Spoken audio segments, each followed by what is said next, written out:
We'd like to welcome you to our weekly Bible study for 5/27/07. Today we're going to cover a few different topics. First one I want to get into today, we want to update you on the impending war with Iran, the Middle East crisis. It's kind of a day-to-day thing with this, so it's something that we're probably going to have to just kind of continually give updates for one way or another throughout the weeks. This first article that we're going to be talking about is from the Sydney Morning Herald. It's entitled, "Warplanes Pound the Gaza Strip for the 9th Day." Quoting from this article, we read, "Warplanes pounded the Gaza Strip for the 9th day on Friday as Palestinians continued to fire rockets into Israel.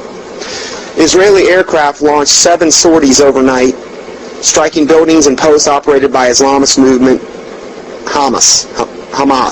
The Israeli Air Force also carried out a strike near Gaza, near the Gaza residence of the Palestinian Prime Minister, but insisted that he was not a target. Israel has announced that it is going to begin the controversial tactic known as targeted assassinations of Palestinian officials as by means to which to counter this bombardment."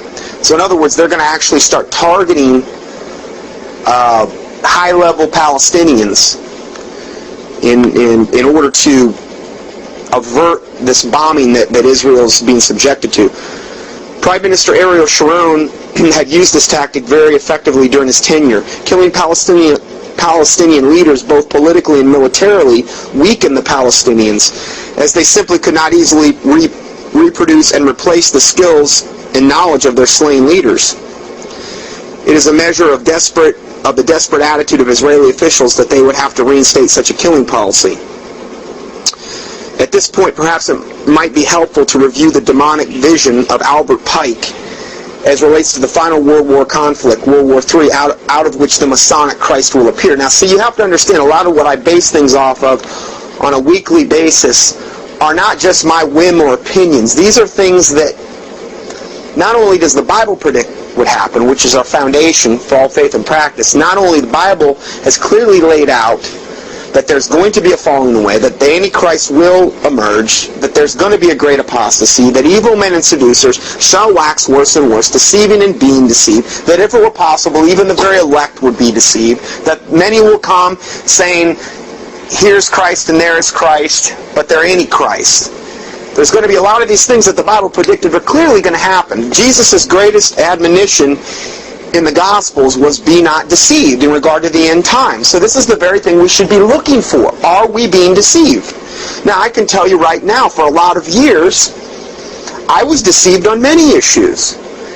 And when I started realizing all the deception that was afoot, I basically started studying these things. And the Bible says, to study thyself approved unto God, a workman that needeth not to be ashamed, rightly dividing the word of truth, in 2 Timothy 2:15.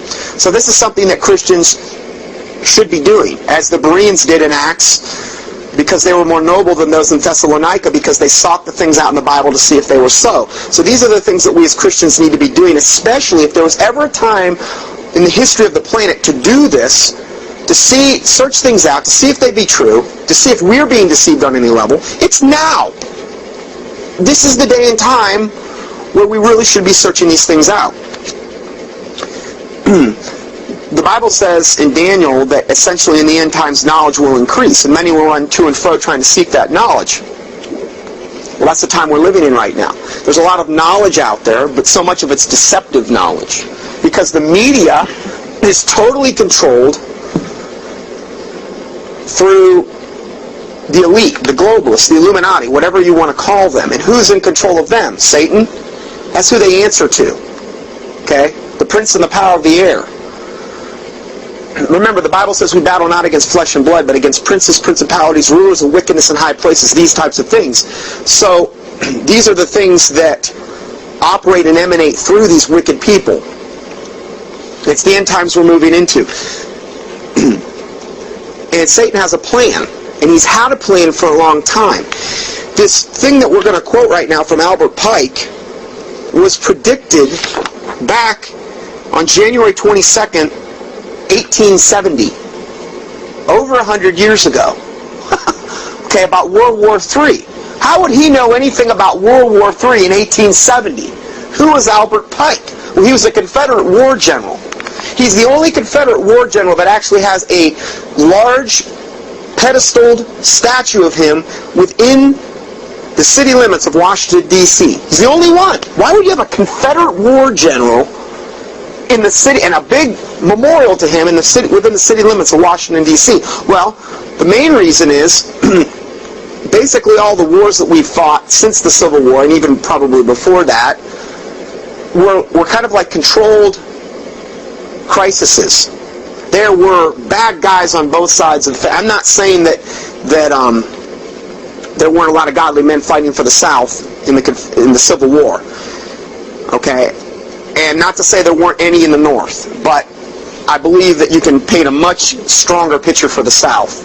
And if you have any questions about that, just email me, and I'll get you the information on that, because there's been a lot of documentation. We've been sold a bill of goods in regard to the Civil War, and really in regard to all wars, okay, that America's fought, particularly since the Civil.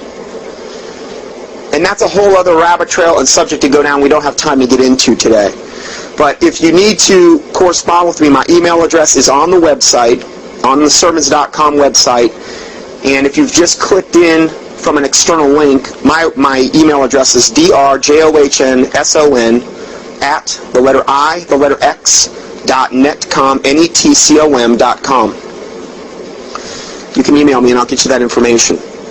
But this vision, this demonic vision of Albert Pike, who was the highest ranking Freemason, he actually wrote the book Moles and Dogma, which is like the Bible of the modern day Freemason. He was the author. Highest ranking, well, not the highest ranking, but he was a very high ranking Confederate war general, has his own statue in the city limits of Washington, D.C. The man was absolutely, totally, purely evil. He wrote there's two versions of Moles and Dogma that the Masons go by. One version is just the regular version that somebody would get if they were a regular Mason, and then the other version is called the esoteric version. And the esoteric version is the version where he gets into what's really going on. Okay, and Albert Pike basically says in that esoteric version, man, this is on a Chick track as well. Chick has a track for Masons, and it's called The Curse of Baphomet. Baphomet is also called the Goat of Mendes, and he's that big goat-like figure in the hexagram. And this is really one of the main deities that the Masons worship at the higher levels. It's not entry level. You're not going to know about this unless you're like 30th degree or above, okay? And even then, a lot of people don't know. But Albert Pike was the guy that they attribute the resurgence of the modern day Masonic movement to, okay? And the Masons it's really like Babylonian mystery religions repackaged. That's what the Masons are. They're a conglomeration of many different religions.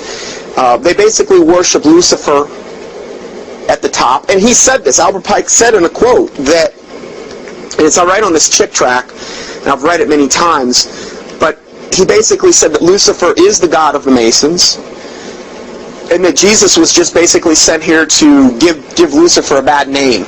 That's basically what he said in this quote, okay? And on the track it gives you and if you want me to send you a link to the track online, email me and I'll send you the link. You can read the whole thing. They've got several tracks in regard to Masons. There's a lot of good books written on Masons, people that have come out of it.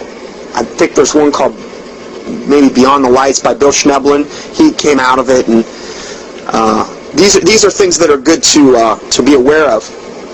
Albert Pike had a demonic vision in 1870, January 22nd, in regard to the final world conflict, World War III.